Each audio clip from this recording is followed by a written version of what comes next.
Izay ny mikasika niny lamina mpamokafaniny fa ny asabotsy sy omaly zany no efa nanomboka ny andro voalohany tamin'ity faninanana ity ka hotaterina aminao anatin'ity fanadihadiana ity ny vokatra rehetra tamin'izay andro voalohany sy ny andro faharoa izay.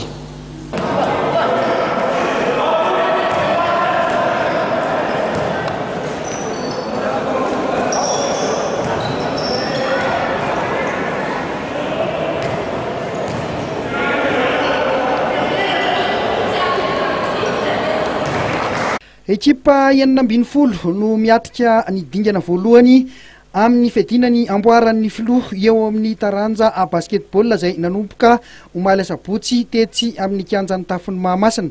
Mizara amina vondrona efatra ireto 20 mandray anjara ireto ka ao amin'ny vondrona A no mifanitsana ny 2BC ny Vakina Karatra, ny Stade Olympique de Lemirna Analamanga, ny Sporting ny Diana ary ny SBC ny Vakina Karatra. Ao amin'ny vondrona B no misy ny Fandrefiala avy eto Analamanga, GNBC ny Vakina Karatra, ny AS Victoire ny Boeny ary ny Lucadro Analamanga.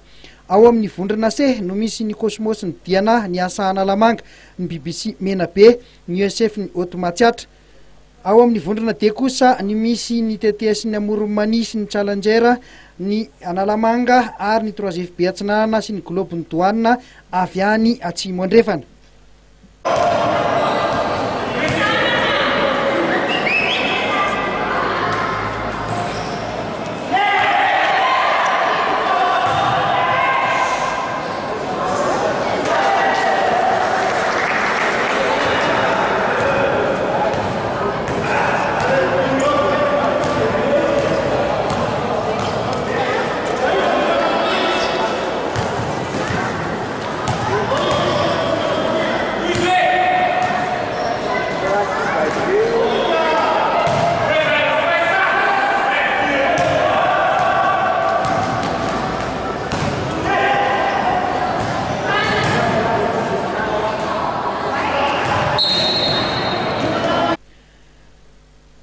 Omaly asabotsy no nanomboka ny andro voalohany amin'ny fanitsanana ka toy izao ny vokatra tamin'izany. Ity arahantsika amin'ny sary ity aloha dia ny fihaonana teo amin'ny TTS Amoronmany manao akanjo mainty sy ny 3FB Antsinanana. Ry zareo TTS Amoronmany teto no nivoaka nandresy tamin'ny isa 7-20 no 1-20. Toy izao ary ireo vokatra rehetra nandritra izay andro voalohany izay nilalao omaly zany.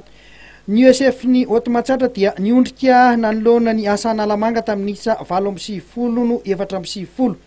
Ny 2BC ny Vakina Karatra nandresy ny Sporting ny Diana tamin'ny isa 2-20 no 2-20. Ny Globe Douane Atsimo Andrefana dia napiondrika ny Challenger Analamanga tamin'ny isa 2-20 no 17. Ary ny TTS Amoronmany izay arahantsika amin'ny sary zao nandresy ny 3FB Atsinanana tamin'ny isa 7-20 no 2-20. Ny Cosmos ny Diana napiondrika ny BBC ny Menabe tamin'ny isa 4-20 no 4-20. Ary ny SBC ny Vakina Karatra dia niondrika nanoloana ny SOE Analamanga tamin'ny isa 4-20 no 3-20. Nitoy androany ny andro faharoa amin'ity faninanana ity ka toy izao ny vokatra tamin'ity androany ity. Ny AS Victoire ny Boeny dia nandresy ny Lucadro Analamanga tamin'ny isa tokana 7-20 no 7-20. Ny USF ny Haute-Matsiatra dia nandresy ny BBC ny Menabe tamin'ny isa 4-20 no 7.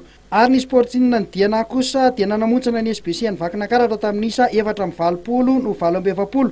Stade Olympique de Lemirna nandresy ny 2BC ny Vakina Karatra tamin'ny isa 2-20 no 4-20. Itoy raha ampitsondray ny faninanana amin'ity fedina ny amboaran'ny filoha ity ny 9 Aprily ka hatramin'ny 12 ny volana Aprily kosa no tanterahana ny dingana faharoa sady farany amin'ity fedina ny amboaran'ny filoha ity.